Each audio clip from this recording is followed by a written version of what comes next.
Cuida la pureza de tu corazón, cuida la pureza de tus pensamientos. No hay nada en el universo creado que tenga autonomía y que esté cortado de todo lo demás. Nosotros estamos dentro de un orden mayor y la raza humana tiene una obligación, tiene un deber de generar algo, de entregar algo para el funcionamiento de ese cosmos. Si no lo entrega, el cosmos empieza a funcionar mal. O sea, lo que define la identidad del ser humano no es la evolución de una especie inferior, sino que es la encarnación de una especie superior. ¿Por qué crees que a día de hoy otras personas como yo o como cualquier otra, o como los que nos están escuchando, están resurgiendo en este ámbito de la espiritualidad, y por qué la gente busca más este nexo espiritual? Por un lado, lo que eran los modelos tradicionales, para que el ser humano pueda entender su dinámica anímica, su interioridad, el significado de la vida, lo que están focalizados básicamente en la religión o en los sistemas de filosofía más importantes, en estos últimos siglos han caído. O sea, la mayoría de la gente o mucha gente no siente que las religiones traigan una respuesta clara acerca de lo que le pasa y además de cómo poder llevar una vida espiritual en el medio de la vida. Es por eso que desde algún lugar esto terminó secularizándose y estos conocimientos pasaron de alguna manera a esto que después se organizó como un cuerpo de saber que se conoce como psicología. Más o menos la psicología experimental, la que es más conocida en Occidente, que empieza con Gunther, empieza en 1900, 1920, y a partir de ahí se funda como una especie de religión secular para el occidental que viene a través de la psicología. El tema es que al poco tiempo de andar la gente siente que eso en el fondo no lo termina de llenar, porque la psicología tiene los límites de la psique. En sufismo la psique es lo que se conoce como el nafs, pero se sabe muy bien que el nafs es una proyección periférica en lo que es el mundo anímico de algo que viene de un nivel superior, que es el ruh, que es el espíritu. Es como si dijéramos, el espíritu es aquel a través del cual el alma en la mente se proyecta, aparece. Entonces, esta es como un punto, ¿no? Se pierde lo que es el contacto con algo celestial superior, aparece la religión la psicología como un sustituto de la religión, la psicología no termina de llenar, entonces ahora hay como un retorno a algo que tenga que ver con lo interno superior, pero que no sea religioso, por eso hoy se habla de espiritualidad. Hay una historia muy linda, muy linda, que sucedió con un santo sufi que era una persona de un corazón como muy fino, la gente se acercaba a él, lo que pasaba a través de él. Él tenía una característica y era que lo que tocaba quedaba impregnado con un tipo de fragancia. Entonces se había hecho como un poco famoso porque la gente había dejado de ir a los perfumeros porque se acercaba a él, te tocaba y entonces todo el mundo quedaba como con una fragancia linda. Pero era porque justamente los corazones, cuando empiezan a funcionar desde lo sutil exterior, lo material, las fragancias, empiezan a despertarse o a pasar a través de él. Pero a este hombre una vez le pasó que de pronto se relajó así y empezó como a tener fantasías, ideas, y se acordó de que cuando él era adolescente, una vez había estado solo con una mujer, con una chica de la edad de él, y él ahora, como con 40 años, se acordó de cuando tenía 15 años y se le ocurrió la idea, y dice, ¿por qué no le di un beso? ¿Por qué no la seduje? Se acordó de esto, era una persona que vigilaba mucho la pureza de su interioridad, de sus pensamientos. Y de pronto cuando se encontró fantaseando con esto, se puso mal, porque yo hace años que no permito que en mi corazón entren pensamientos de este tipo, egoístas o con segunda intención. Dice, ¿por qué ahora se me ocurre esto? Y se fue a dormir como un poco con algo de peso. A nosotros nos puede parecer como una tontería, pero hay gente que realmente cuida mucho lo que tiene que ver con la pureza de su mundo anímico. Gurdjieff una vez dijo, en la época de Moisés, al profeta Moisés, le revelaron 10 principios de conducta, de acción, de ética para el pueblo hebreo en esa época. O sea, los 10 mandamientos fueron dados a ese profeta Moisés para el pueblo hebreo en la época en que Moisés estuvo.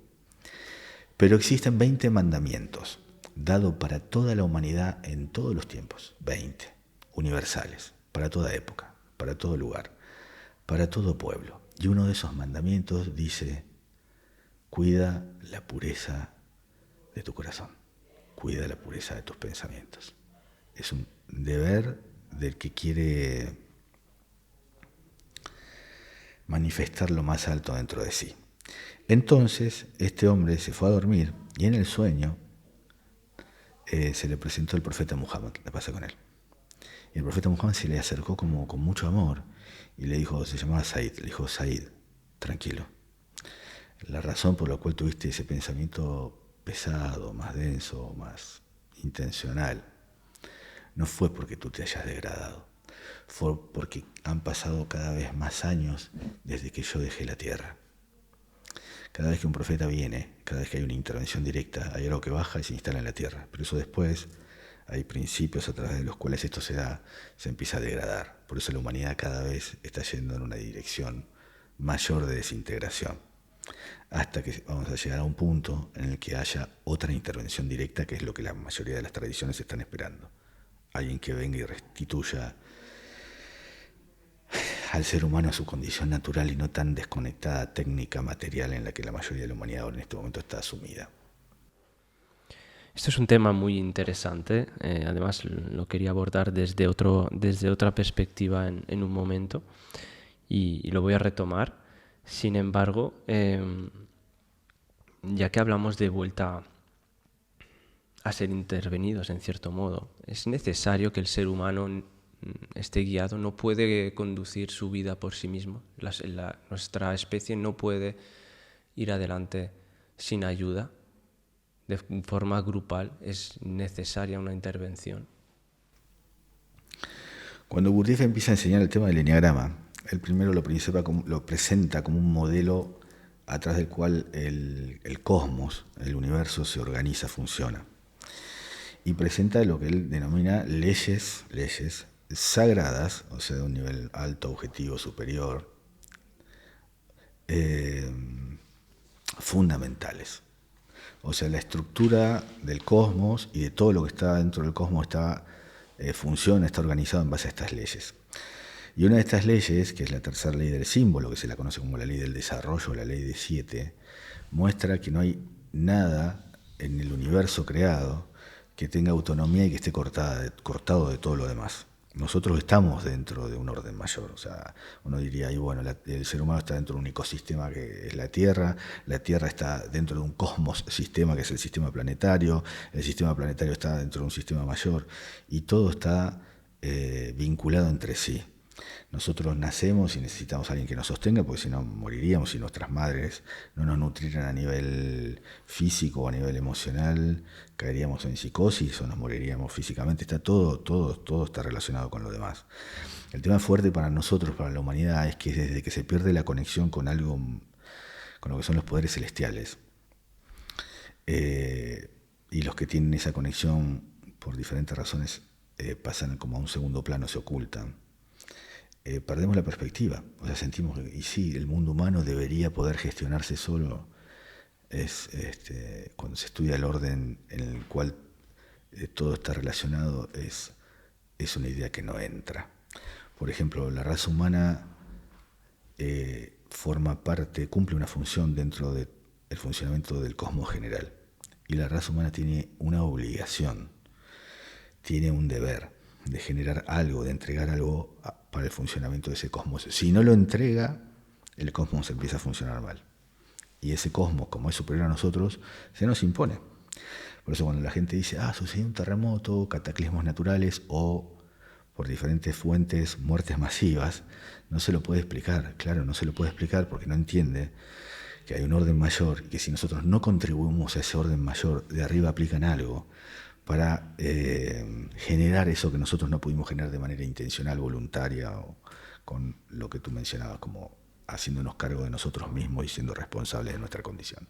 Por eso es muy importante para nosotros no solo conocer quiénes somos o qué función cumplimos dentro de nuestras familias o dentro de nuestras sociedades, sino también cuál es la función que el ser humano cumple, para qué fue creado dentro del orden general.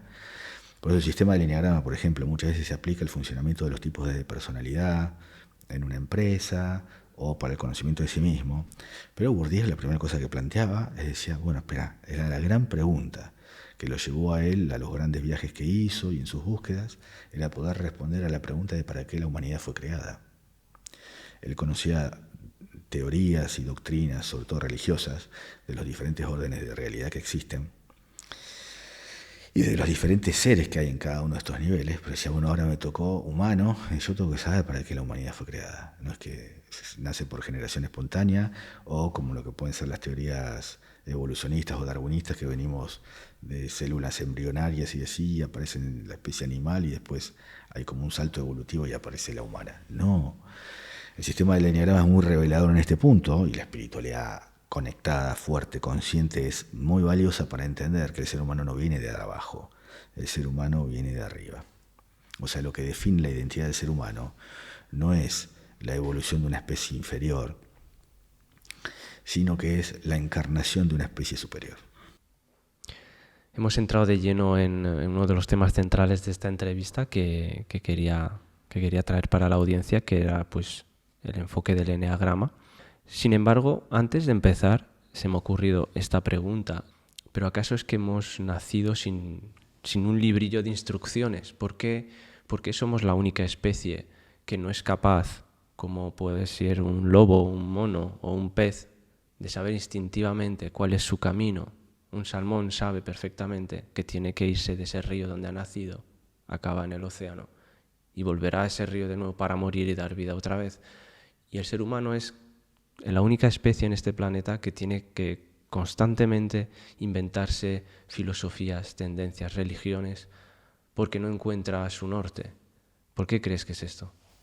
Tiene que ver con la función para la cual fuimos creados y la estructura diferente que nosotros tenemos de las otras especies. O sea, el ser humano también tiene un instinto. Nosotros tenemos no solo un instinto, las otras especies, como podrían ser los animales, tienen una pequeña capacidad un pequeño centro intelectual, un pequeño centro emocional, y tienen una instintividad fuerte que es la que ordena su manera de vivir. Nosotros también tenemos una instintividad, tenemos una emocionalidad y también tenemos un centro de comprensión. Lo que pasa es que adentro tenemos algo que los demás no tienen. Hay una enseñanza muy hermosa, que es casi de jardín de infantes, como para que podamos entender esto que es muy enorme, pero te acerca a una comprensión. Y la enseñanza dice así: una vez Alá, el creador, Dios, usó la boca del profeta Muhammad, la paz con él, para transmitirnos algo a todos nosotros. Y el profeta entró como en un estado súper especial. La gente que estaba al lado de él estaba como, por un lado, perturbada porque estaba en un estado no habitual, por otro lado estaba trayendo algo que era directo de arriba. Y las palabras de él fueron estas: Alá le habló a la humanidad y le dijo: todo lo creado, todo, los mundos, las especies, todo lo que tú conoces en la Tierra y todo lo que tú conoces, el Sol, las galaxias, todo lo creado lo creé para ti, pero a ti te creé para mí. Entonces, tenemos una parte en la cual conectamos con lo natural, con todo lo demás, pero hay una parte que es específica, que es algo que Alá puso en nosotros, de Él. Y eso tiene que ser traducido al mundo humano, a la experiencia de encarnación física. Y eso requiere todo un aprendizaje.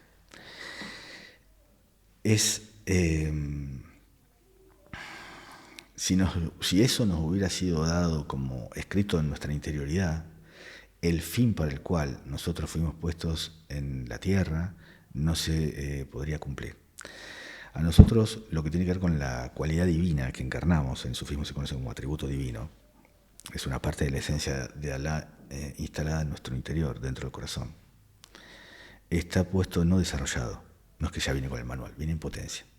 Entonces, a través de toda una serie de experiencias de vida, eso se empieza a desarrollar, a desplegar. Y es ahí donde el ser humano encuentra una orientación, encuentra un sentido, encuentra un significado.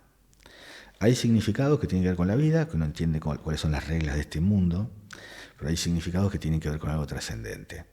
Y para que eso suceda, hay un juego de fuerzas que hay que conocer y que es en cierta medida duro de aceptar, pero es lo que nos dan lo mejor para nosotros. Y es que esa naturaleza profunda no se abre en nosotros a menos que empecemos poco a poco a tomar distancia del mundo empírico. Es decir, nosotros tenemos un centro emocional que se apega a todo lo que le pones adelante. Todo lo que le pones adelante a las emociones y al instinto lo quieren, se apega. O estamos todo el tiempo motorizados hacia afuera a través de deseos. Bueno, si uno quiere descubrir esa naturaleza celestial que no pertenece a esta tierra, que está dentro nuestro, la manera de encontrarla es yendo en contra de lo que los deseos piden. Pues un poco lo que tú mencionabas antes de la psicología del yo fuerte o de la gente que se construye en esta vida, es un entendimiento que no comprende nuestra naturaleza profunda espiritual. O sea, lo espiritual crece cuando uno rechaza esta vida. Un poco rechazando, un poco yendo hacia el sufrimiento. Sí, o sea, el tema del sufrimiento es un tema, porque, a ver, hay una regla central que dice, no hay crecimiento sin sufrimiento. Pero no todo sufrimiento genera crecimiento. Hay un tipo de sufrimiento que se produce porque uno está tratando todavía de sostener la falsedad de sí. Uno, por ejemplo, se muestra con una apariencia, hiere en tu orgullo y empiezas a sufrir porque te sentís lastimado y haces toda una serie de movimientos para restituir la imagen ideal caída. Ese sufrimiento es neurótico, no genera crecimiento, al contrario, engrosa la separación de sí, la neurosis de la persona. Sin embargo, hay un crecimiento que tiene un punto de foco en algo mayor. Es decir, bueno, esta imagen de sí llena de vanidad y tal tiene que caer. Me humillaron, ok, tomo la humillación, la acepto, me duele un montón, pero no la alimento. Está bien, estuve bien herido. Y entonces todo ese flujo de energía que genera la fricción del sufrimiento va al espíritu, empieza a crecer. Eso es lo que empieza a crecer. La separación de la búsqueda de superioridad o de ser agradar por fuera. Por ejemplo, otra persona está llena de deseos muy intensos por la búsqueda de placer o la búsqueda de reconocimiento, lo que sea. Y entonces empieza a practicar, empieza a hacer ejercicios de ascetismo para tomar distancia con la sensualidad de su cuerpo material. Si lo hace de una manera sabia, consciente, toda esa energía que iba a la satisfacción del deseo ahora empieza a ir en otra dirección. Y lo que tiene de súper especial la ciencia del desarrollo espiritual es que el placer espiritual es muchísimo más alto que el sensual. Entonces entramos de lleno a entender y a conocer un poco de tu mano el mundo del eneagrama, porque digamos que se ha relativizado un poco y se ha hecho un uso un tanto banal de lo que es el eneagrama.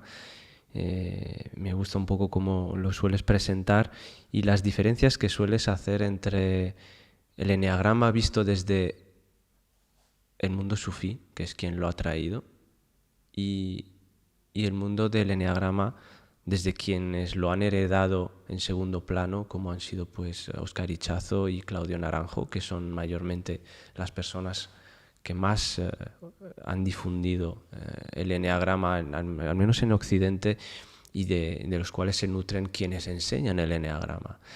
Creo que Gurdjieff tuvo el enorme honor de poder recibir esos conocimientos. Yo veo que tú concretamente haces mucho recurso de él cuando enseñas, no solo obviamente, pero ¿qué era realmente el eneagrama para Gurdjieff y qué se ha perdido hoy? Gurdjieff empieza a enseñar eneagrama de una manera abierta en Rusia en 1916. Esa fue la primera presentación de manera exterior que se hace del eneagrama. El eneagrama fue un sistema, es muy antiguo, y las transmisiones que se hacían eran de manera secreta, privada. Y sobre todo, lo que tiene que es súper, súper valioso y muy hermoso, es que las transmisiones del eneagrama no han sido anteriormente de manera didáctica, no es que se enseñaban con un libro, en un curso, con una pizarra, sino que es un tipo de saber que está dentro del corazón de una persona, y cuando alguien se acerca en mucha proximidad, intimidad con el corazón de esa persona, lo que está en uno pasa al otro, como cuando hay dos enamorados, que uno sabe lo que le pasa al otro, en un nivel más alto, lo que está en el alma de alguien pasa al otro. Esto era la manera en que se transmitía antiguamente en el sufismo. Gurdjieff pasó lo siguiente: Gurdjieff tuvo un tiempo y un tipo de contacto con grupos en los cuales él aprende el eneagrama cosmológico, porque a él lo que le interesaba mucho era cuál era la función que el ser humano cumplía en la Tierra. Y entonces llega a un entendimiento muy, muy especial, en el cual el ser humano está puesto acá para permitir que haya energías altas, superiores, como si uno dijera celestiales, que puedan pasar a la Tierra y más abajo. El ser humano es como un puente a través del cual algo de arriba entra acá, lo de arriba no puede entrar de manera directa, porque si entra aniquila todo lo que está acá abajo. Por eso pasa a través del ser humano, el ser humano transforma eso y eso puede retornar. Lo cual tiene un montón de efectos y consecuencias. Y que si nosotros no cumplimos con eso, lo que está más abajo de nosotros se degrada y gana una potencia que termina con la posibilidad de destruir todo lo que está arriba. Por eso la posición clave que la humanidad juega. Transforma lo de arriba, lo pasa más abajo, hace que lo de abajo pueda crecer, recuperar su conciencia y subir. Es una posición de bisagra sumamente relevante dentro de todo el sistema. Y a Gurdjieff lo que le interesaba, entre muchas otras cosas, no solo era la función que la humanidad cumplía, sino también cuáles eran específicamente las sustancias, porque él conocía muy bien qué aparatos anímicos, funciones, centros había, y qué energía, qué sustancia quema y necesita cada centro para funcionar. Nosotros en general esas preguntas no las hacemos, pero uno dice, ok, tengo un espíritu. Él lo llamaba centro intelectual superior. El centro intelectual superior, ¿qué energía necesita para funcionar? Si no tiene ese combustible no va a funcionar. O sea, tú quieres tener estados espirituales, estados unitivos, estados místicos.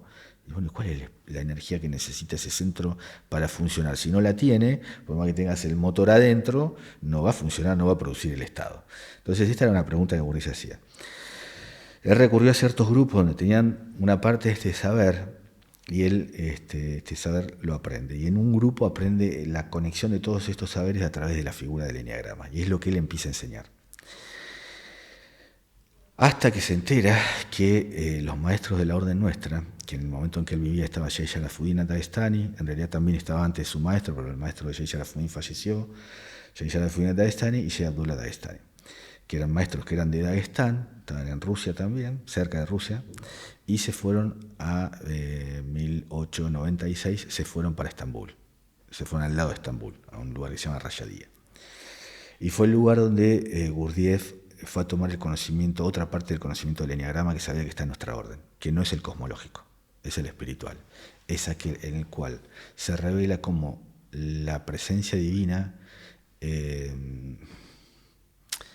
está instalada dentro del ser humano en un juego de vínculos que es muy impresionante porque es algo que pertenece a lo eterno, increado, y toca lo creado, toca el cuerpo material, toca la mente psíquica. Ese conocimiento no fue el que enseñó Gurdjieff. Ese no lo pudo enseñar porque cuando Shai Abdullah le pasa el conocimiento, esta parte del conocimiento del eneagrama, le dice, te lo paso porque tienes mucha sed de conocimiento. Te lo paso también porque tú eres una persona confiable, estás en una estación de seguridad, pero no lo puedes usar. Por eso el conocimiento del eneagrama que trae Gurdjieff no es el de la parte en el cual se revelan los modos de ser de lo divino a través del humano. El que trae una parte de esto es Óscar Ichazo, que él lo aprende desde algún lugar, no sé cómo se dice, como que entra en una habitación con una llave, una ganzúa, se dice, una llave prestada. Ajá. No prestada, una llave... lo que es un passepartout, como dicen los franceses, que es para abrir todas las puertas. Algo así, pero no es el ejemplo exacto. Entra por un medio no permitido a una habitación. Eso fue lo que le pasó a Ichazo. Ajá. No lo voy a decir porque en cierta medida Ichazo me merece respeto. Okay. No lo conocí a nivel persona, pero lo conocí de otra manera. Y Ichazo tiene un lado que es muy hermoso. Tiene un lado que fue su funcionalidad en la vida, que es la de cualquier persona, tal vez, pero tiene un lado, una dimensión espiritual que es muy, muy hermosa. Por eso, en cierta medida, le dejaron que accediera indirectamente a una pequeña parte de un cuerpo de conocimientos. Eso que él toma, él después lo elabora, porque tenía conocimientos de filosofía griega, también de psicoanálisis, él fue un tipo que leyó mucho. También tenía algo especial, más o menos cuando tenía 13 años tuvo un montón de experiencias de viajes como extracorporales, se quedaba despierto en los sueños, sentía que se moría, tomó ayahuasca también, estuvo con chamanes, fue un montón. Él vivía en Bolivia. Él mismo cuenta que tuvo acceso a una biblioteca que era, creo, de un abuelo, de un tío que le había heredado un abuelo, donde tenía muchísimos libros de filosofía, misticismo y tal. También estuvo en contacto con una orden martinista que estaba en Buenos Aires. Tuvo todo como un acceso al conocimiento psicológico, filosófico y esotérico. Y a raíz de ese conocimiento, y por algo que no quiero decir ahora aquí, para no en cierta medida no faltarle el respeto, él hace toda una elaboración, que es lo que después se conoció como enneagrama de los tipos de personalidad. Uh-huh. Claudio Naranjo lo recibe, tiene una formación con él de unos meses en el desierto de Arica. Bueno, esto son relatos. Claudio Naranjo en su biografía lo describe. La biografía de Claudio Naranjo se publicó un tomo que se llama, creo que, Ascenso a la Montaña Mágica. Hay un segundo tomo que no se ha publicado, donde hay cosas como más privadas de él, en cierta medida. Y en ese primer tomo cuenta que creo que estuvo 6 o 9 meses de entrenamiento con Ichazo. Después lo deja. El propio Ichazo dice: Naranjo aprendió de mí 6 o 7 enneagramas y no la totalidad del sistema. Por eso lo que Claudio Naranjo presentó es una parte de lo que yo enseñé. Y ahí empezaron un montón de cuestiones con el tema del enneagrama de la personalidad. Lo importante en todo esto es cuál fue la llave que Bourdieu recibió y no enseñó. ¿Qué fue el pequeño fragmento que recibió Ichazo de una manera lateral? Y después de ese pequeño fragmento que tiene un punto de realidad, toda la otra construcción que no está del todo alineado con ese núcleo. Este es el punto. Después viene un tema que es que el eje, el énfasis en las enseñanzas del enneagrama se pusieron en la parte psicológica, que es un poco lo que decíamos al principio. Cuando se pierde contacto con lo espiritual, se siente que lo psicológico sustituye la religión o la espiritualidad. Y acá el tema central que el enneagrama nos muestra es que lo que se percibe como estructura psicológica o eneatipo es un efecto de una pérdida de contacto con una identidad real, con un yo real, con el espíritu. Cuando se pierde contacto con el espíritu aparece proyectado en la mente a través de una estructura. Eso es lo que se conoce como eneatipo. Pero la causa del tipo psicológico, del funcionamiento compensatorio, compulsivo de la personalidad, la causa está en la estructura espiritual, que es lo que hay que empezar a estudiar. Normalmente se estudia la estructura del tipo psicológico, pero la estructura del tipo psicológico es una sombra, es una proyección de una estructura de una identidad espiritual. El espíritu tiene funciones, tiene centros, tiene toda una arquitectura interna. Es lo primero que hay que estudiar. Cuando uno estudia esto, se da cuenta cuál es la causa de esto que se llama tipo. ¿Y qué es el tipo? El tipo es un síntoma, okay. Es un efecto. ¿Y eso viene cuando uno es pequeño? ¿En qué fase del ser humano viene eso? Cuando el ser humano nace, está en un nivel, o sea, no está en el nivel de la unidad. El enneagrama muestra que existen una serie de órdenes creados, son 7 niveles de realidad, y el ser humano nace en el 4º nivel. Muchas veces dicen, los niños nacen en unidad. No, nacer en unidad, nuestro maestro decía, si Alá entrara directamente en el útero de una madre, toda la tierra se derritiría por la potencia que tiene la presencia divina. Una vez el profeta, la pasa con él, dijo, Alá entra en el ser humano, pero está sipeado, está densificado, hay un montón de membranas en el medio, no entra de manera directa, pone en el medio, se organiza, se densifica a través de una serie de estructuras. Dice, si entrara directa, si esa parte de Alá fuera revelada directamente, y lo dice así, si tomamos a la persona más vil, el peor delincuente que existe en la tierra, y quitáramos todas las membranas psicológicas que separan su realidad divina de su realidad empírica psicológica con toda su maldad, si todas esas capas fueran quitadas, todo el mundo tomaría a esa persona como el mismo Dios. Todos morirían por amor a esa persona, aún de la persona más vil. Todos tenemos esto acá. Lo que pasa es que está Hay una serie de envolturas. El proceso de desarrollo es empezar a quitar las envolturas más densas, más exteriores, más ilusorias, para que lo que está dentro pueda alcanzar volumen y revelarse. Ese es un proceso de afuera hacia adentro psicológico, de adentro hacia afuera espiritual. O sea que diríamos que es más una transformación, más que una clasificación, lo que intenta hacer el eneagrama, para hablar. O sea, el proceso evolutivo del ser humano lo saca de su dimensión, o sea, lo hace entrar en contacto primero con su dimensión animal, porque es lo que más cercano y vivo y activo tenemos, y el entorno refuerza. Tenemos una parte física, instintiva muy fuerte, muy animal. Después hay una segunda dimensión que es psicológica, llena de ambiciones, o sea, una de deseos físicos, otra de deseos ilusorios, y atrás de esos empieza algo un poco más profundo. Entonces, por eso Bourdieu decía, detrás del cuerpo físico está la mente, detrás de la mente está el alma, que son nuestras emociones más profundas. Detrás del alma está el espíritu, que es nuestra conexión directa con algo superior. Detrás del espíritu le preguntaban qué está, y está Allah. Hay más, pero lo decía de una manera general. Decía, detrás de la falsa personalidad está la personalidad. Detrás de la personalidad está la esencia. Detrás de la esencia está el yo real. Y detrás del yo real, le preguntaban a Gurdjieff, Allah.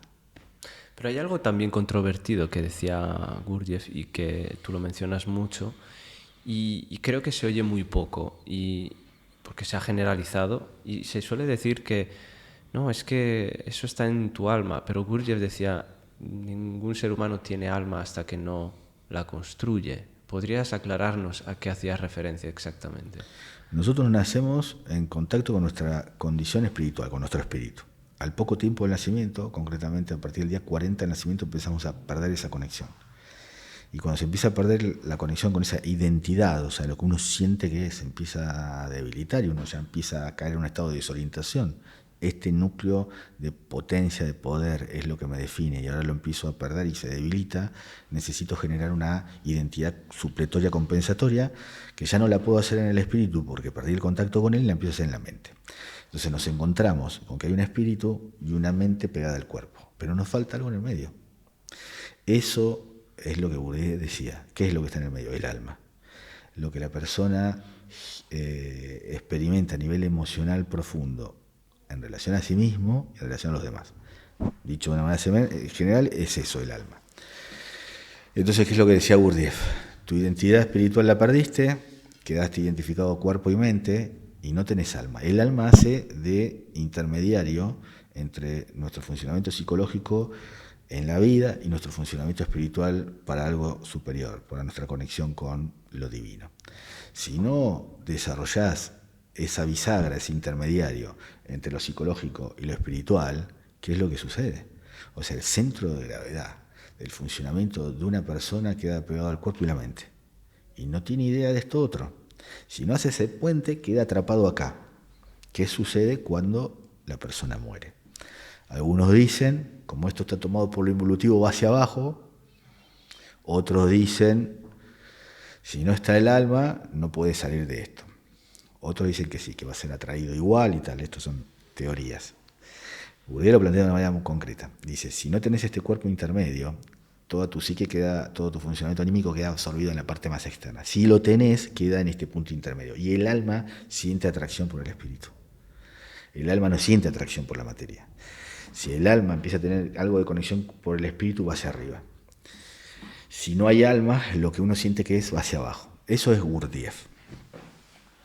Entonces, digamos que parte de nuestra función en este mundo es crear un alma, crear un algo importante que una esa parte espiritual. Gurdjieff lo decía, era provocador. Gurdjieff era como una especie de patotero espiritual, o sea, porque la gente, o la mayoría de nosotros entumecidos por los deseos, distraídos hacia afuera, no estamos a la altura de la responsabilidad para la cual fuimos creados. O sea, tenemos una responsabilidad. Y Gurdjieff era muy duro, o sea, te amenazaba todo con cosas fuertes.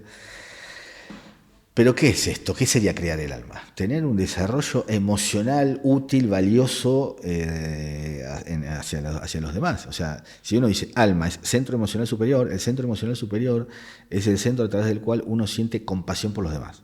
Uno en el centro emocional superior, o si querés llamarlo el corazón o el alma, cuando eso se abre, se despierta en la persona el impulso de servir. Entonces uno dice, si yo viví toda una vida buscando autosatisfacción, siendo egocéntrico, ¿qué valor tengo? Soy la nada misma, soy un pedazo de nada. Entonces, ¿qué te dice Gurdjieff? Si no llegaste a desarrollar amor y compasión por los demás, si no se te despertó el impulso de servir, ¿qué es lo que va a quedar de ti? Era un poco el planteo de él. Lo que está bueno es la visión espiritual, porque la visión espiritual lo que te dice es, el espíritu ama. O sea, el espíritu es la parte, el órgano que tenemos en nuestro interior para conectar con algo superior. La mayoría de nosotros estamos enfocados hacia afuera porque ese órgano lo tenemos bloqueado o desconectado. Entonces no sentimos que haya nada arriba. Y si lo sentimos muchas veces es como una teoría para escapar a un cielo ilusorio para no conectar con el sufrimiento de esta vida. Eso es lo que muchas veces las religiones imponen. La espiritualidad te dice, hacé desarrollo espiritual, hay ejercicios para hacerlo, hay gente que ya está muy fuerte en el espíritu, si te conectás con eso, empecé a sentirlo inmediatamente, esa es la posición que tienen los maestros espirituales, entonces pasa lo siguiente, el espíritu está conectado de manera vertical hacia algo superior. El alma nos conecta con esta vida, está en el medio. Si el alma siente al espíritu vivo, se orienta hacia él. Por eso todas estas leyendas de el príncipe que rescata a la princesa, el alma es la princesa, el príncipe es el espíritu. Entonces el espíritu apunta a un ideal alto y si la princesa siente al espíritu, va con él. Okay. Ahora, si la princesa no siente al espíritu, el alma se pierde en la fragmentación de deseo de la vida. Este es el tema fuerte. Nosotros podemos hacer trabajo psicológico, conocer las compulsiones, todo bien. Pero si no desarrollamos algo que nos dé un sentido de valoración de algo superior a nosotros mismos, que puede ser el servir a los demás, si no nos conectamos con eso, y a su vez esto conectado con algo superior a esta vida, quedamos perdidos acá. Esto pasa a mucha gente. Sí.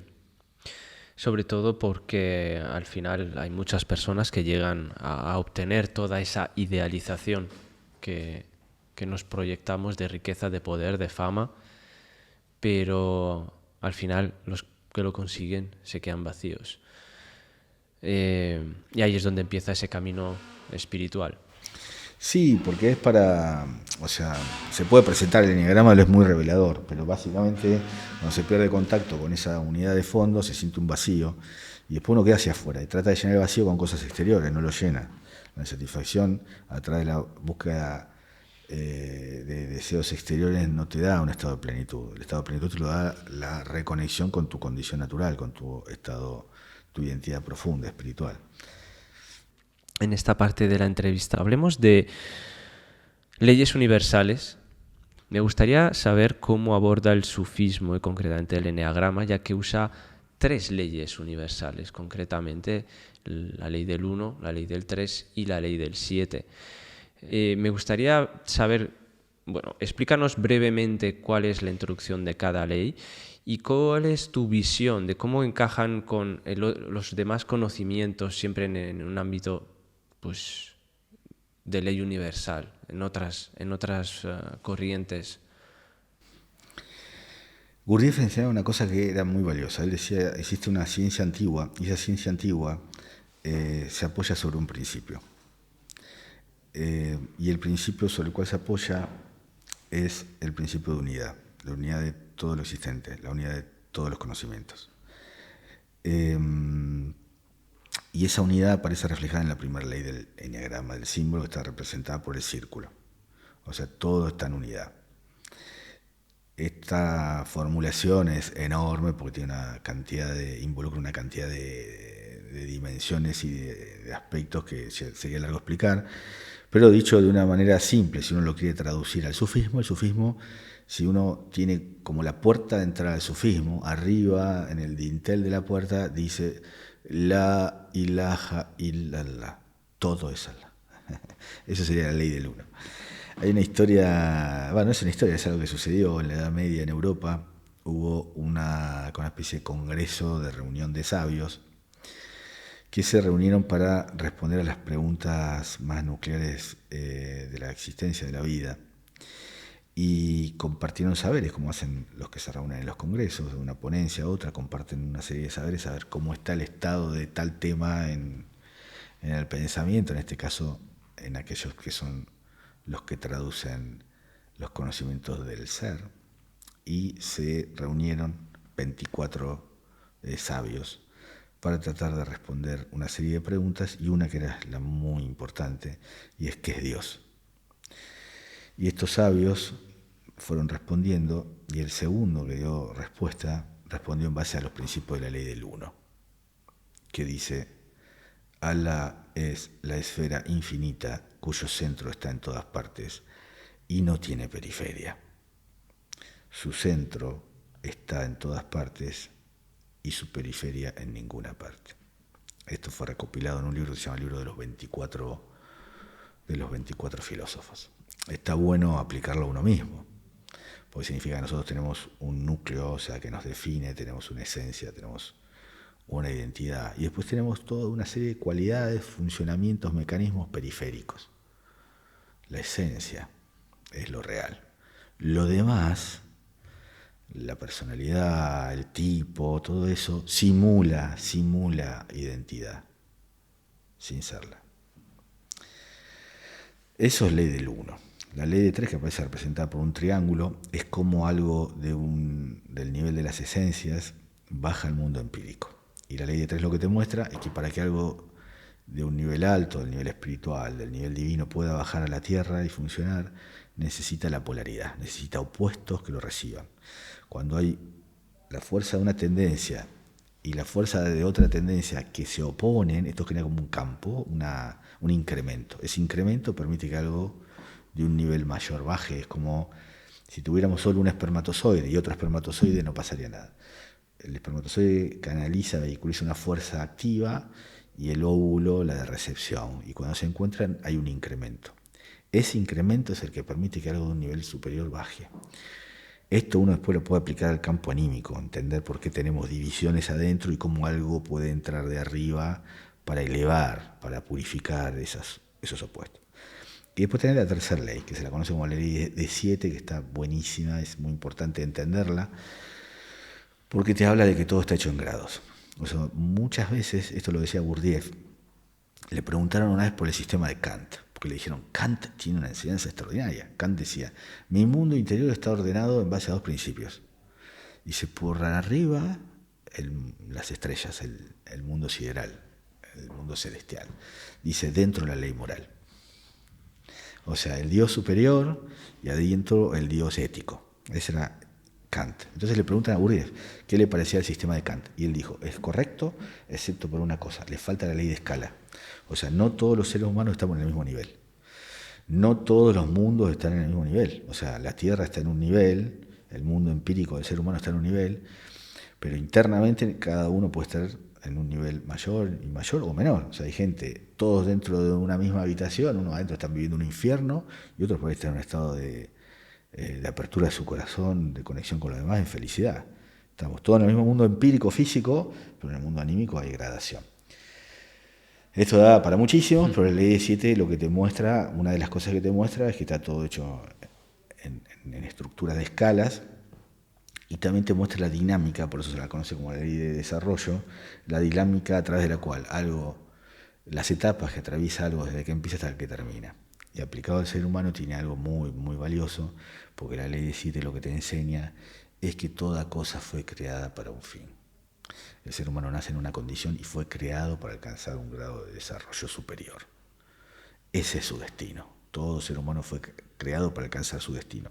Y la ley de 7 te muestra las etapas que tenés que atravesar para alcanzar ese destino, o dónde quedaste detenido y vas a caer en frustración porque no vas a poder cumplir con el destino para el cual fuiste creado. ¿Y esto qué es concretamente y cómo lo aplicamos al fin y al cabo? Porque al final todo esto tiene que tener un motivo de aplicación para mi vida personal. Si yo estoy en una fase donde digo, vale, ahora quiero emprender una forma de vida distinta, ¿en qué me ayuda a mí todo esto? ¿O cómo lo veo? La primera cosa es entender cómo son los procesos. O sea, la ley 17, una de las cosas que te muestra es que el desarrollo no sigue la ley de la continuidad. No es que uno dice, bueno, a ver, yo quiero, no sé, superar un problema que tengo o alcanzar un estado físico o montar una empresa, lo que sea. No es que sigo matemáticamente, empiezo a hacer esto durante una semana, sigo haciendo esto otro la semana siguiente, sigo haciendo esto otro, así, y al cabo de un mes alcancé mi objetivo. No, la persona que, por ejemplo, se pone a hacer entrenamiento físico, o otro que empieza a hacer terapia porque tiene un problema psicológico, empieza con mucho entusiasmo al principio y al poco tiempo de empezar con todos sus entrenamientos, ya sea físico o anímico, se da cuenta que hay algo adentro que se resiste a continuar, porque es difícil, porque le cuesta un montón. La persona empieza a estudiar un idioma y los primeros 3 días está entusiasmado, aprende gramática, aprende vocabulario, lo hace el lunes, lo hace el martes, lo hace el miércoles, pero el jueves lo llaman los amigos para ir a tomar un café y ya no tiene tantas ganas, empieza a perder el entusiasmo y cuando llega el sábado larga los libros de gramática y dice esto es demasiado aburrido para mí, empieza a haber una resistencia. Entonces la ley 17 te muestra cuáles son las etapas en los procesos donde empieza a haber una fuerza negante digamos, se te presenta como una fuerza de oposición a que puedas alcanzar tu objetivo. O sea, crees ese objetivo, pero hay puntos dentro del proceso, eso enseña la ley 17, en los cuales vas a tener que vencer resistencias. Es decir, vas a tener que hacer crecer algo de ti mismo para poder alcanzar ese resultado. No es que uno empieza en un estado y quiere alcanzar un resultado y lo puede alcanzar manteniendo siempre el mismo estado. No, la ley 17 lo que te pone en jaque, te muestra que hay lugares donde hay algo que tienes que transformar dentro de ti mismo, tienes que transformar algo dentro de ti mismo para poder alcanzar el objetivo. Por eso se la conoce como la ley del desarrollo. Es súper útil para comprender cómo es el proceso, cómo enfrentar esa resistencia y qué es lo que tenés que hacer para vencerla.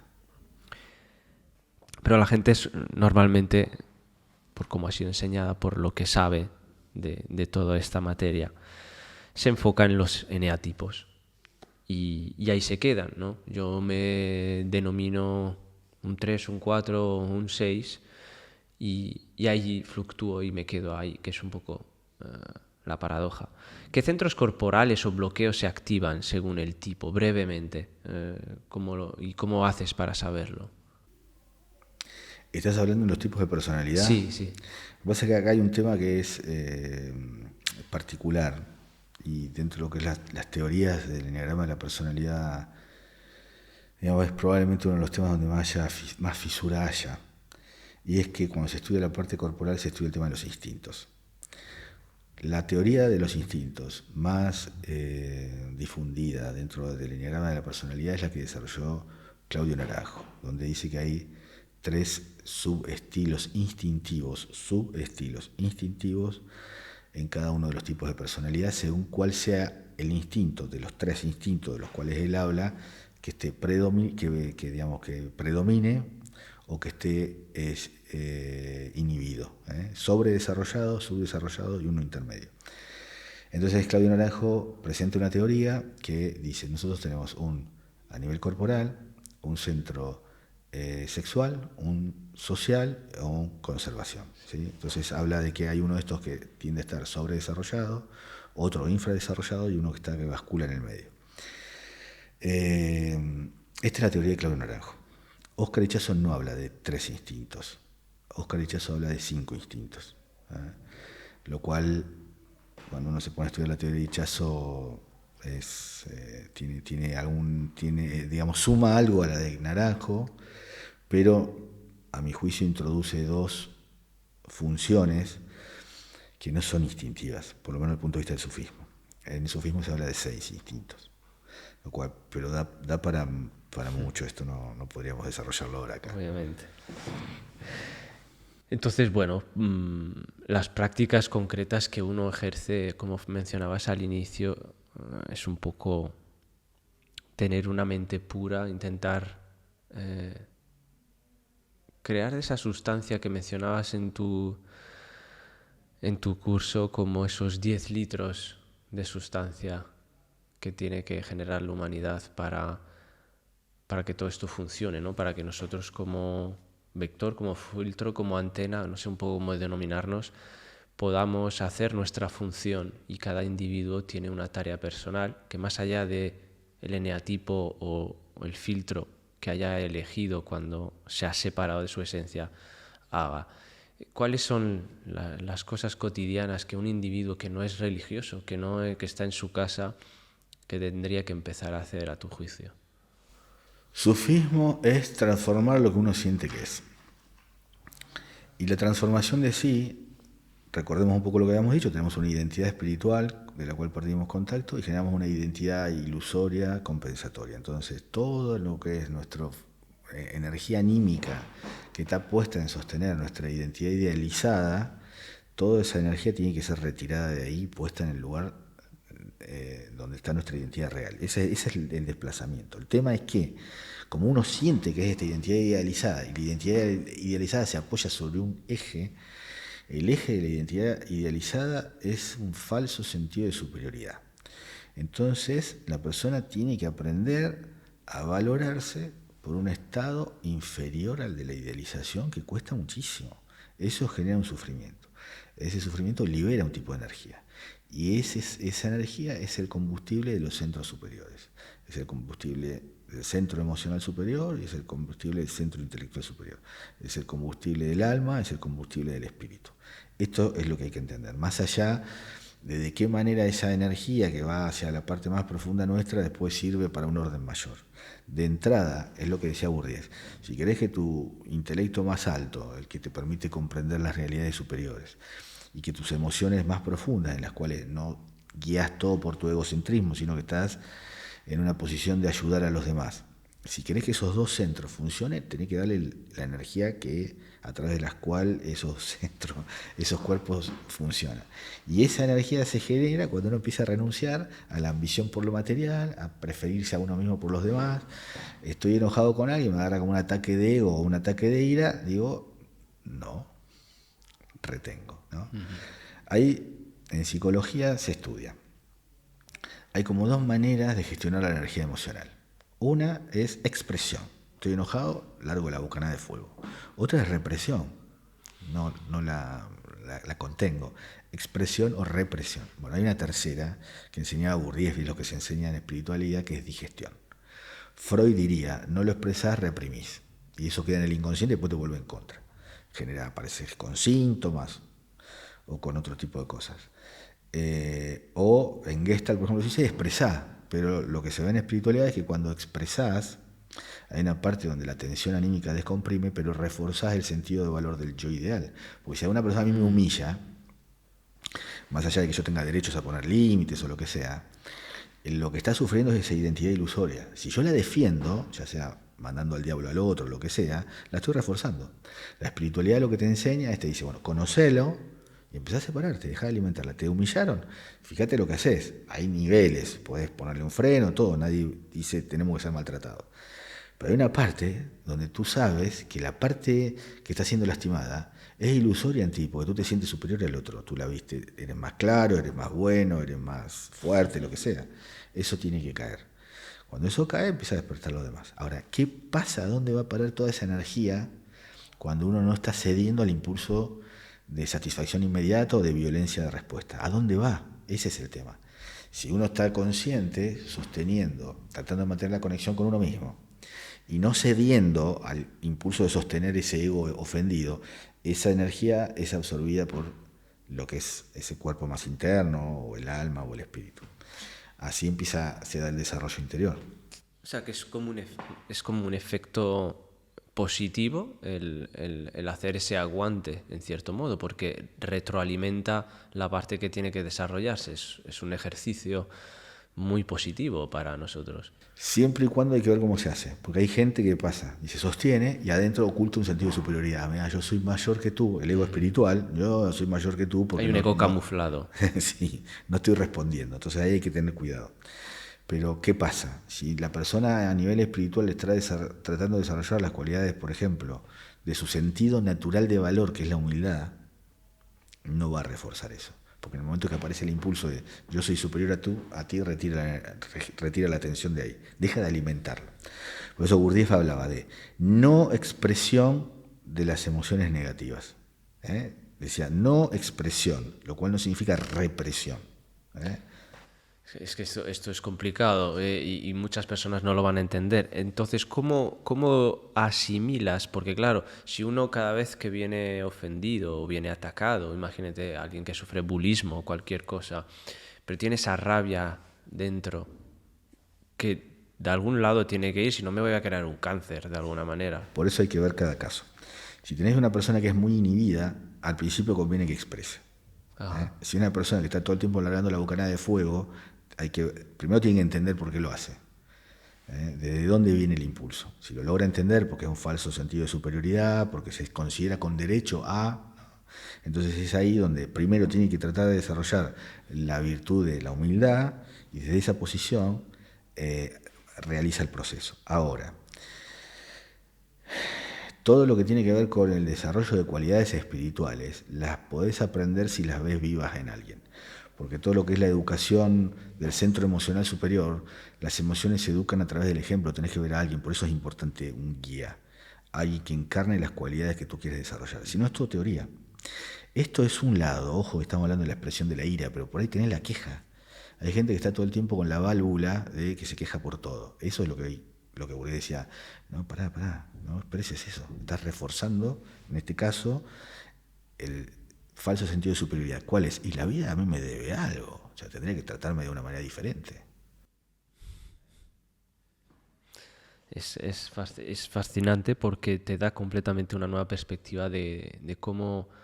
Claro, siempre se nos ha dicho... Claro, es que un poco como lo que hacen en Extremo Oriente, ¿no? Hay que meditar, hay que reprimir todas esas emociones, pero es que en verdad hay que asimilarlas y tienen que ir a parar de algún lado porque es energía al final. Y si no, se sufre inútilmente reprimiendo todo esto. Tiene que ir a acabar en algún lado. Sí, el tema es complejo y hay un montón de aspectos. Freud, por ejemplo, decía represión, pero después también decía qué pasa con lo reprimido. A veces lo reprimido se retorna como síntoma y a veces se sutiliza, se sublima. O sea, toda esa energía se transforma en algo superior. Es lo que hablaba, entonces decía, los artistas y todo esto están sublimando energía negada. Es un camino, ¿no? Ya te digo, da para mucho. Acá está bueno verlo con la química de Gurdjieff, porque Gurdjieff estaba diciendo, cuando tú estás generando todo esto, genera fricción, genera mucha intensidad interior. ¿A dónde va a parar eso? Vos podés absorberla. Y hay un montón de cosas. Los ejercicios espirituales, una de las cosas que hacen es que la presencia de fondo, a través de la cual uno está tomando distancia y calibrando todo esto, crezca en intensidad, crezca en fuerza. Los ejercicios espirituales te dan todo esto. Entonces puedes hacer el trabajo psicológico de comprender, de gestionar, a ver cómo te organizás o cómo movés en situaciones críticas. Ese es trabajo psicológico, pero tenés el trabajo espiritual, que es súper importante, porque te da un voltaje, un caudal de energía, te da un tipo de presencia, que es la que te permite decir, bueno, esto ahora viene para mí, ¿no? Por eso Gurdjieff decía algo fantástico, y decía lo siguiente: cuando estás bajo presión, muchas veces entras como en una especie de infierno. Dice, pero para el que tiene presencia el infierno, lo desagradable del infierno son 3 minutos, después fuente de poder. Okay. Esta parte ha sido brutal porque es completamente una nueva perspectiva y tiene todo el sentido. Quiero dejar ya de parte este lado, pero no sin antes poder abordar lo que es esa estructura invisible, y ya que estamos en el ámbito un poco más metafísico de todo, no dejar pasar por la importancia que tú, como experto en el lado científico, que es de la psique, de la psicoanálisis, conoces muy bien a Freud, conoces muy bien pues a todas las personas que han desarrollado científicamente este lado del ser humano, pero conoces muy bien el lado espiritual. Me gustaría, por parte de ti, porque a Jung jamás se lo podré preguntar, por desgracia, la parte de lo que son las metáforas, los arquetipos mentales, las fórmulas, los rituales, toda esa parte que es así como muy mística, y hay muchas personas que son más racionales que lo esquivan. ¿Qué parte de importancia tiene en la psique humana? Gurdjieff decía algo que estaba bueno y tuvo una gran virtud y es poder traducir al occidente actual eh, comprensiones de la sabiduría antigua. En el mundo antiguo, cuando uno estudia, por ejemplo, la historia de la filosofía griega, los académicos hacen como un recorte demasiado estructurado, pero los temas están buenos. Dice, se pasó del estadio del mitos al estadio del logos, el estadio de contar lo que tiene que ver con la comprensión del universo a través de una historia, el mito, y después se pasó a la comprensión, entre comillas, científicas del logos. Bueno, estos dos conceptos Bourdieu los toma y los aplica a las funciones del ser humano. Entonces te dice, el centro intelectual superior, la comprensión espiritual, la comprensión vasta, lo que tiene que ver con algo mayor, lo que tiene que ver con lo divino, funciona a través de un tipo de lenguaje. Ese tipo de lenguaje, si usáramos las categorías del mundo griego, es el logos, el principio de razón objetiva.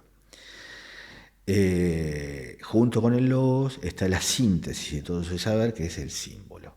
Por eso el eneagrama al nivel que tiene.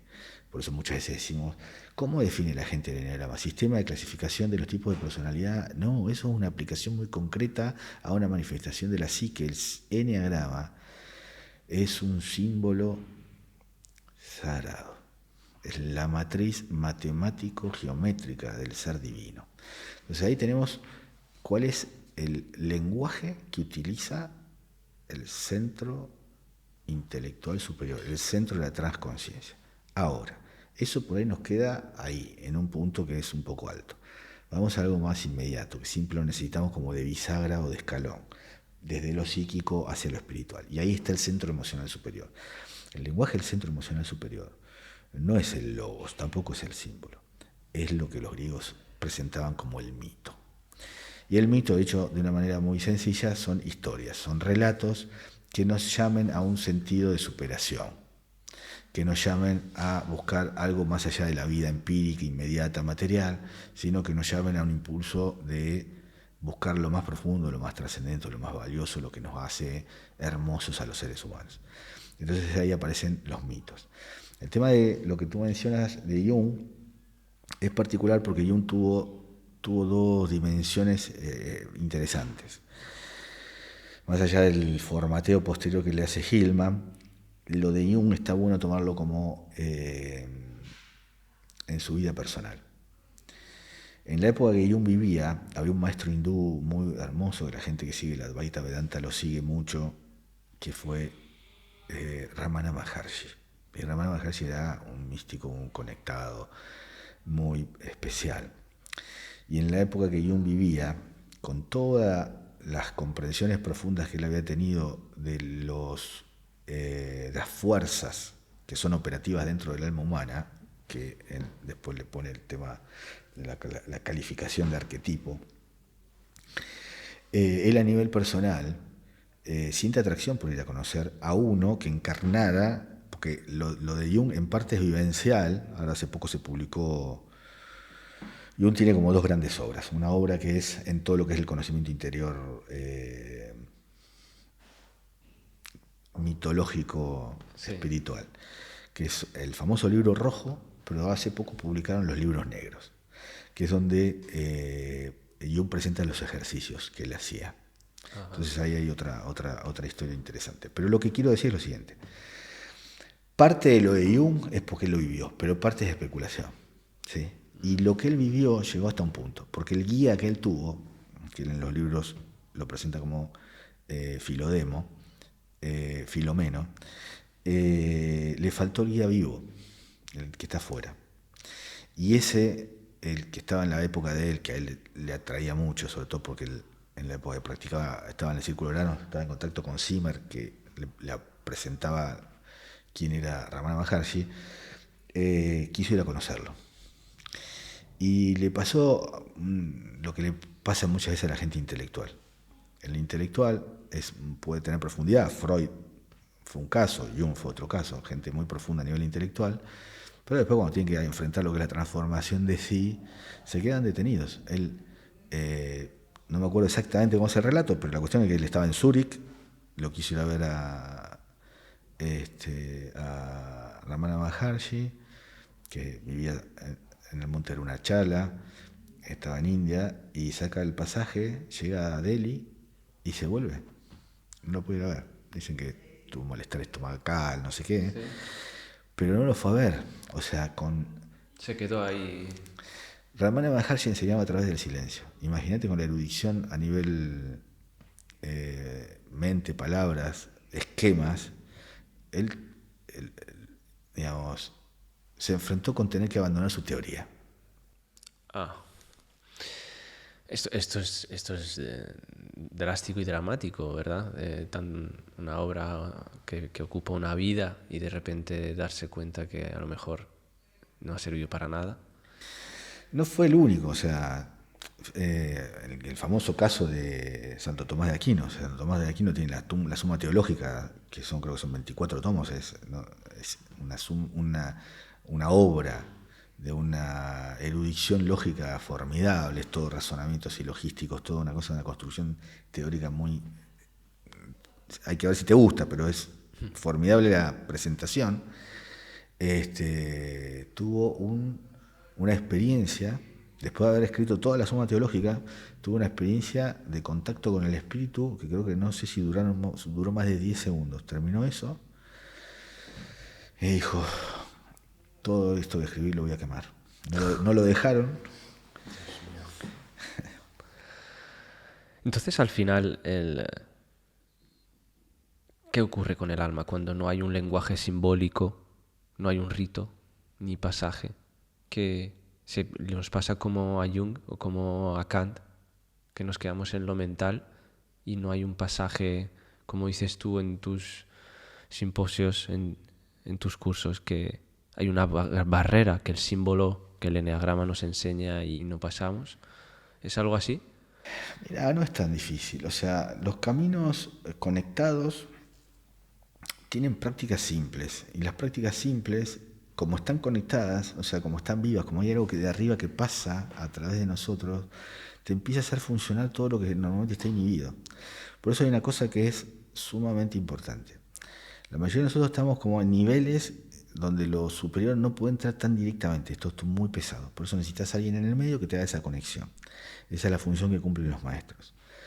No es que no entre nada, pero lo que nutre, esa parte que despierta tu sed de destino, no entra directamente con la fuerza que tiene que entrar. Cuando hay alguien así, con el que estás conectado, las prácticas que haces, o sea, esa conexión es como una especie de psicocatalizador. Le empieza a dar a tu sistema lo que necesita. Entonces tú haces una práctica y no es que el arquetipo y te montas toda una historia, no, es una práctica de lo más sencilla y empieza a entrar lo que necesitas, ¿no? Te sale natural. Sí, exactamente. Entonces digo, todas estas construcciones históricas son formidables, son valiosas, sobre todo en Occidente que necesitamos entender, está bueno, pero después teoría necesita la práctica.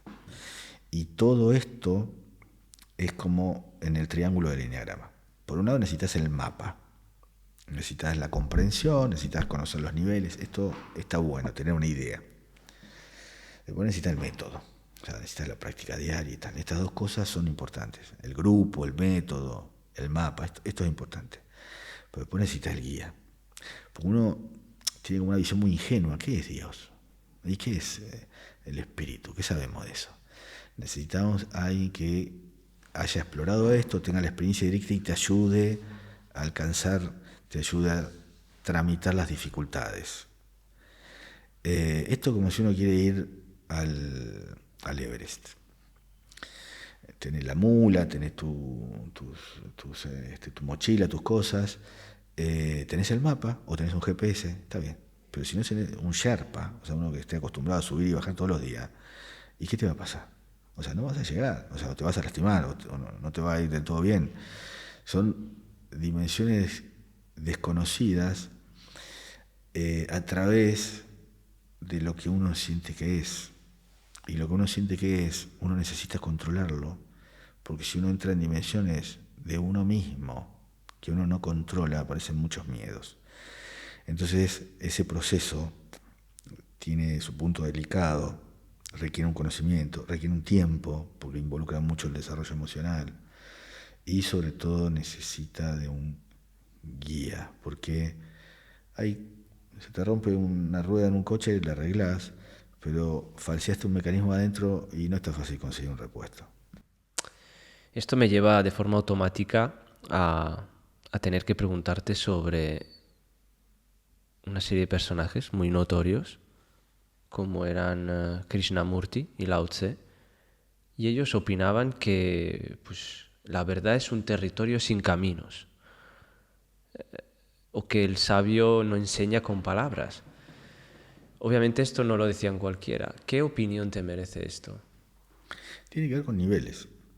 O sea, si uno ve los niveles que hemos visto durante el curso, los diferentes mundos y dimensiones del ser humano, la persona que empieza y está muy física necesita un maestro físico, o sea, necesita palabras, necesita alguien que le diga algo.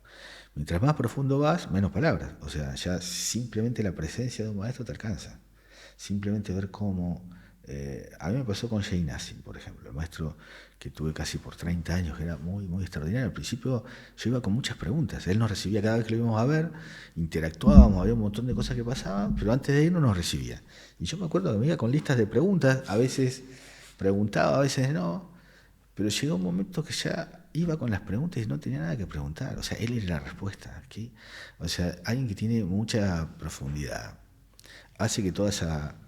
De la misma forma que tenemos deseos externos, de esto, de aquello, todo lo que aparece que te atrae en internet y no sé qué, que te parece que te generan necesidades que no tenés, todo hacia afuera. Cuando empezás, alguien que está muy adentro te lleva adentro.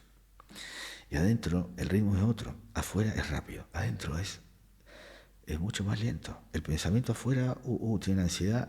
Adentro más, es más tranquilo. Más liviano. Sí, y después está otra dimensión. O sea, el maestro te habla adentro, no te habla afuera.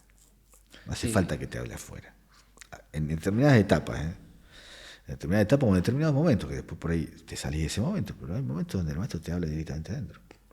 O el vínculo es muy privado, aparece en sueños. O cuando empiezas a conectar con alguien que está... O sea, lo material está subordinado a lo espiritual. Es como decía un maestro, tu cuerpo es una forma física de tu espíritu que puedes ver. Entonces el maestro te empieza a responder a través de la vida. Acá hay mucho que se podría decir de quién es el maestro y cuál es ese principio operativo y tal. Pero la palabra, el texto, todo eso es necesario hasta un punto. Después el principio que guía es otro.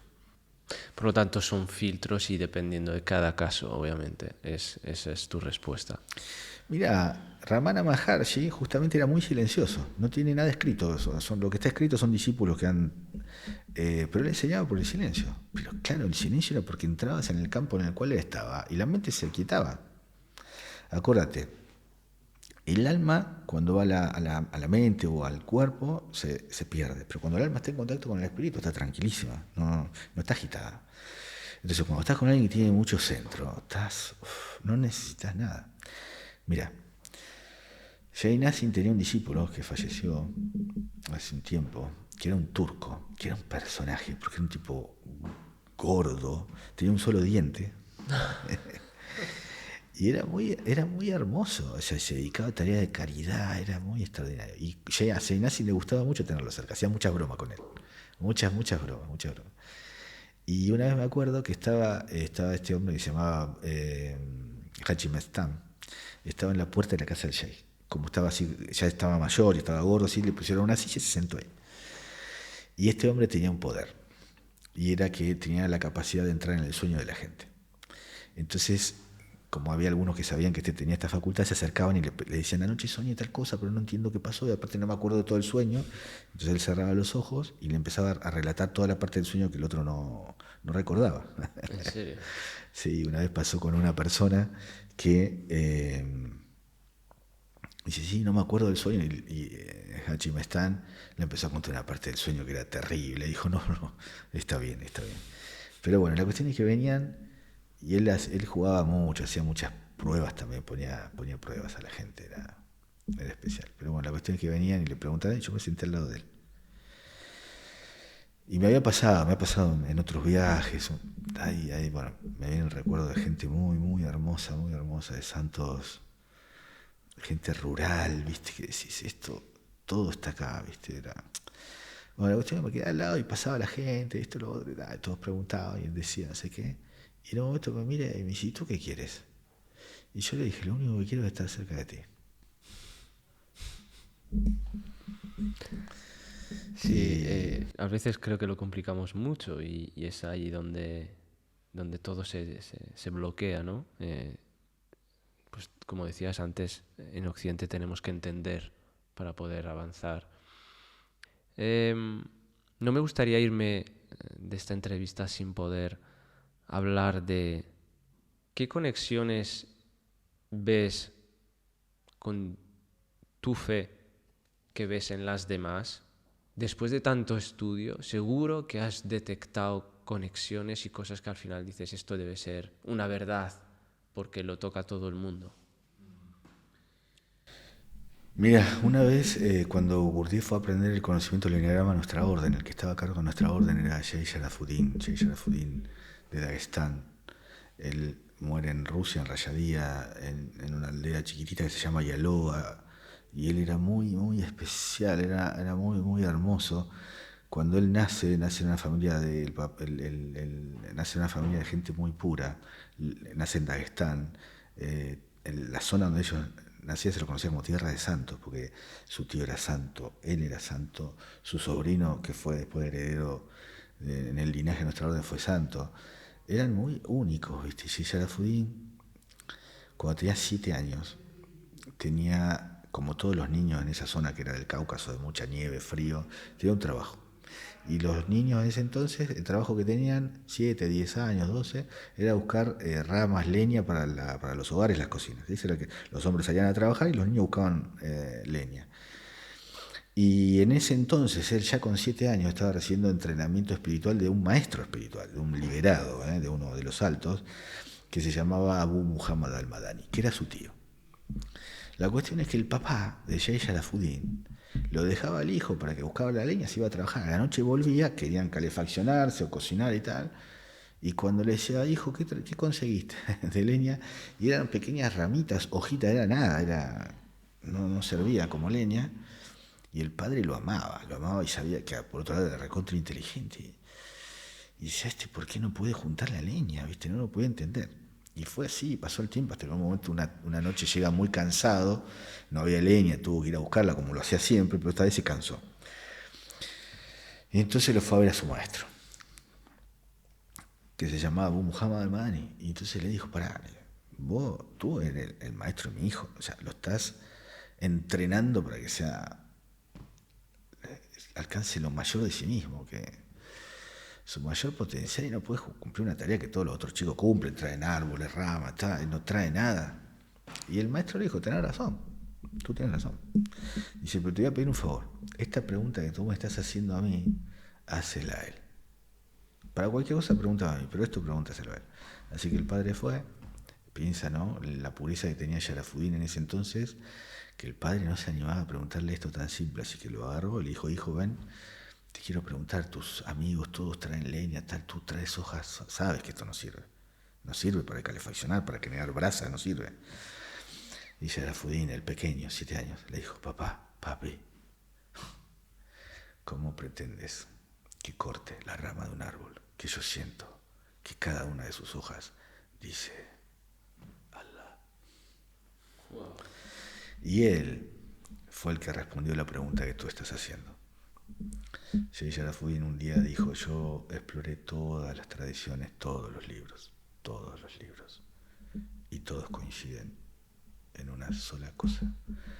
La síntesis de todas las enseñanzas de Oriente, de Occidente y de Medio Oriente se sintetizan en una sola cosa: rendirse al ahora. Sin embargo, durante siglos, las religiones monoteístas han estado a la vanguardia de guerras, de dolor, de barbaridades, que al final podemos decir que bueno, es todo parte de un proceso y demás, pero ¿por qué unas religiones que supuestamente traen paz, amor, cómo ¿cómo ha degenerado tanto o cómo se ha oscurecido tanto? Una vez le preguntaron al profeta Muhammad, la paz con él, qué era lo que él había venido a enseñar. Y él dijo, yo vengo a enseñar a los seres humanos a dejar de ser animales. Por eso el mensaje de él, el núcleo central es el de la paz. Cómo podemos trascender nuestro animal psíquico, cómo podemos, lo que estábamos hablando antes, de esa violencia, de esa ira, cómo transmutarla para algo mayor, para despertar un estado de ser más bendito. Los caminos son para eso. Cuando uno estudia los diferentes órdenes de realidad, nosotros estamos en un orden muy material, muy físico, muy violento, estamos muy pegados a lo que Gurdjieff denominaba el polo involutivo. Y el proceso de transformación de sí es como trascender esto, como trascender nuestra animalidad, nuestra violencia. Ese es el núcleo de las enseñanzas. De manera que cuando una persona utiliza un discurso espiritual para justificar su violencia, está fuera de la religión. No está siguiendo el núcleo de la enseñanza. Uno tiene que enseñar uno tiene que comprender cuál es el sentido principal. Si el sentido principal es ayudar a trascender tu egocentrismo, tu violencia, tu animalidad, y tú tomas un texto y lo usas como excusa para seguir fundando una animalidad, una violencia, un egocentrismo, entonces te saliste del entendimiento de ese núcleo de ideas. Cuando uno comprende cómo funcionan las reglas a través de las cuales este mundo es operativo, es ahí donde aparece tan importante el tema del maestro, porque el maestro está fuera de todo lo que del círculo mágico que mantiene la ilusión de vida acá. Está fuera. Y es por eso que alguien que está, eso, que es estar afuera, lo que normalmente se conoce como el tipo está despierto, tiene una conciencia mucho más profunda, más significativa, más amplia, es el que te puede enseñar cuando te estás desviando. Por eso es tan importante este espejo de realidad. El tema que traes es enorme, da para muchísimo, o sea, pero básicamente esta es la idea. Después, ¿qué es lo que está pasando? Cuando sucede que en la Tierra, ¿sí?, empieza a haber sufrimiento, violencia, que involucra un volumen de sufrimiento muy grande, pero muchas veces, por eso no lo podemos entender, la causa de ese sufrimiento masivo, esa guerra, todo ese tipo de conflictos tan fuertes, no está acá. La causa es algo que se dirime arriba, por eso no lo podemos entender. Por eso también el tema que te vuelvo a decir, el maestro tiene contacto con eso, lo sabe, hay algo arriba que está haciendo presión para que eso suceda acá abajo, y es el que te puede en esa conexión ayudar a entender por qué está pasando esto. Con la mente empírica no lo puedes entender. Con la mente que está más atrás, el entendimiento espiritual, sí lo puedes entender. Pero te digo, es un tema que da para mucho. Entonces, estos textos deben ser leídos como símbolos, relatos históricos o ambas cosas. ¿Cómo se lee? ¿Cómo se interviene? Aparte del hecho del maestro, que obviamente es una figura que hemos dejado claro que es primordial. Uno no se aventura así. Mira, el Corán es un libro extraordinario. Es muy, muy extraordinario. O sea, solamente leerlo sin recitarlo, sin entender lo que dice, trae paz al corazón. Eso es una experiencia que uno puede hacer.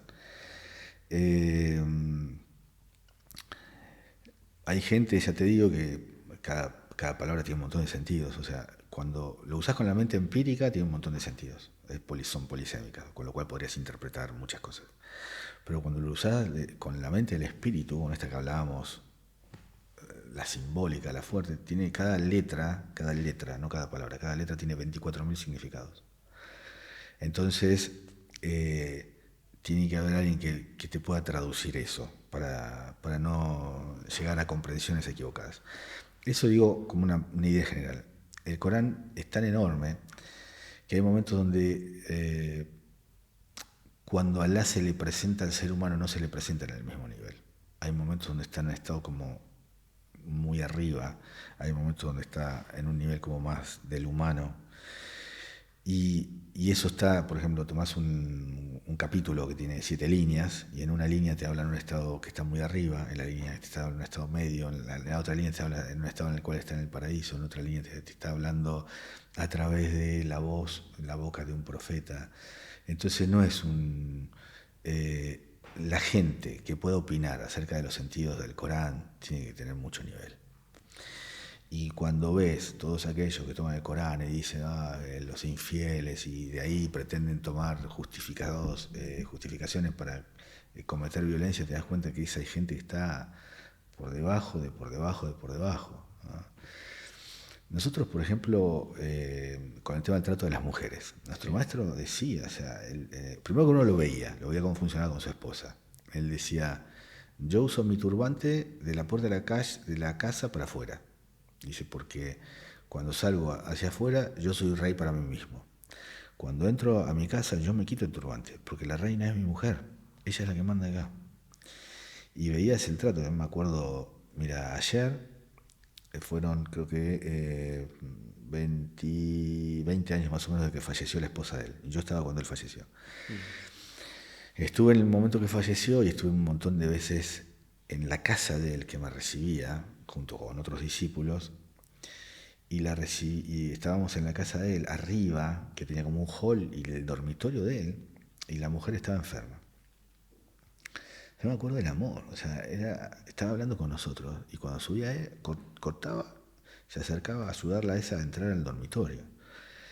No es que era, viste, el arquetipo del tirano, viste, el hombre macho, que no, nada que ver, viste. Después decía, había cosas muy, muy lindas, el profeta Muhammad también tenía enseñanzas muy, muy hermosas.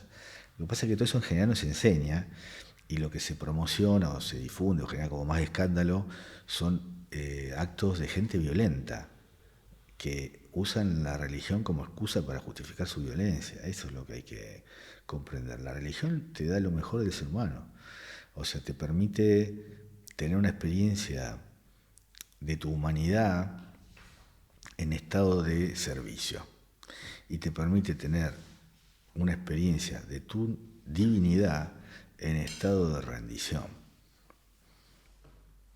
Entonces, puede ser que ha habido, por parte de algunas entidades o grupos de poder, vamos a definirlo así, sin volvernos locos, que al final, para querer tener a la masa controlada o subyugada de alguna manera en distintas épocas, ha tenido que ser cambiado a un dogma de violencia o sobre todo de restricción, como la sexualidad, como el trato a ciertos sectores, como las mujeres, por ejemplo, o innumerables cosas que al final nos ha creado un freno psicológico en muchas cosas, y muchos de los problemas que nos vienen son derivados de estos problemas que hemos heredado. El tema fuerte acá es porque hay una fuerza, hay una potencia activa en la Tierra que está en contra de que se produzca un despertar masivo. O sea, si hay ciertos conocimientos, si hay ciertas prácticas que se pudieran aplicar a nivel masivo, habría una evolución general. Y hay fuerzas que impiden que esa evolución general suceda. Esto tiene que ver con muchas cosas. Y esas fuerzas de oposición al despertar masivo a veces tienen que ver con grupos concretos, pero no dejan de ser vehículos de un principio general. En la Tierra, en el nivel en el que nos encontramos, si hubiera un despertar masivo, todo el orden general evolutivo del universo se rompería.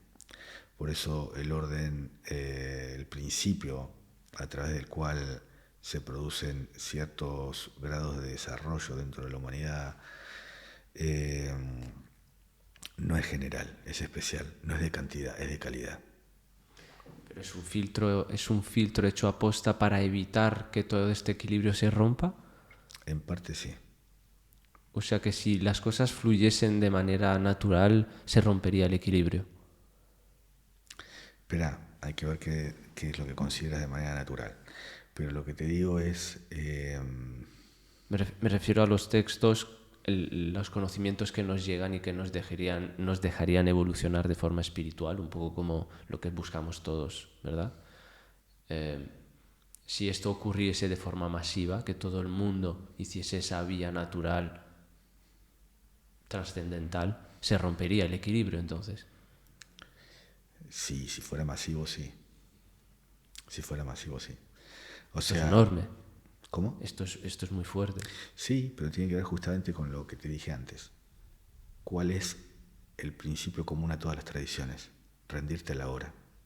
¿Tú crees que esto sucede porque Allah se equivocó? Lo que pasa es que lo medimos con términos de ansiedad evolutiva humana. Como uno diría, ¿cuánto es la vida de una persona? 80 años. Bueno, está bien, estos 80 años tendría que alcanzar su nivel de desarrollo máximo. Ah, sí, ¿y por qué? Si antes de nacer hubo una vida y después de morir hay otra vida. O sea, tenemos que tomar lo que es, no el proceso evolutivo en la vida humana, el proceso evolutivo general. Sé que parece injusto y sé que suena como raro lo que estoy diciendo, pero mira, un poco lo que contábamos ayer en el seminario. Es un cuento casi de jardín infante en espiritualidad, pero tiene una sabiduría muy dura, muy fuerte. Hay un maestro que tiene 3 discípulos y los discípulos con todos sus temas le dice, bueno, chicos, a ver, ¿qué pasa? Si ustedes fueran Dios, ¿qué harían? Y el primero dice, si yo fuera Dios, ¿qué es lo que haría? Lo primero que haría es erradicaría la pobreza del mundo. Ah, qué bueno, mira vos. Y le dice al segundo, ¿y tú, si fueras Dios, qué harías? Yo, si fuera Dios, erradicaría las guerras del mundo. Ah, mira qué bueno. Y le mira al tercero y dice, ¿y tú, si fueras Dios, qué es lo que harías? Y se queda pensando. Y dice, no, dice, yo no puedo juzgar a Dios. Dice, dejaría todo como está. O sea, mi mente así no puede medir todo lo que está en juego en el proceso general. La humanidad es una pieza, hay mucho más. Digo, hay, mucho, habría mucho para expresar en relación a esto, ¿no? Porque es como que hay un lado esto que es el entendimiento y otro lado algo que nos sucede adentro, y es que algunas personas tienen una fuerte necesidad de otra cosa y las dos cosas están bien. Pero entonces el sistema no es tan perfecto si necesita un control externo para que nosotros funcionemos, o lo estoy enfocando mal. ¿El sistema cuál? Digamos, nuestra especie hace de una función en un sistema más grande. Estamos en medio a un sistema mucho más complejo y elaborado. Sin embargo, si todo nuestro sistema, nuestra especie, funciona a pleno rendimiento, gracias a los conocimientos, funcionamos perfecto y ocurre todo lo que tiene que ocurrir dentro de nosotros, se rompe ese sistema. ¿Por qué te pensás que los padres dañan a los hijos? Los padres no quieren dañar a los hijos, pero los dañan. No quieren, pero son inmaduros y los dañan. ¿Por qué te pensás que ese daño se produce? Porque sin esa herida el hijo no crecería. O sea, los hijos crecen en el lugar en el que los padres los dañan. Los que más lo quieren. Los padres son los que más quieren a los hijos. Sin embargo, los lastiman. En el lugar donde es herido es donde el niño crece. ¿Quién te dice a ti que lo mejor de ti va a venir acá? ¿Por qué tiene que ser así? Somos muy antropocéntricos, somos muy terrenocéntricos. No es la única vida esta, hay mucho más. Bueno, pues creo que con esto podemos ir acabando. Me gustaría darte las gracias por haber venido y estoy seguro de que a la audiencia le encantará estos momentos que hemos pasado juntos. Muchas gracias por venir, Karim. Alejandra, muchas gracias por la invitación.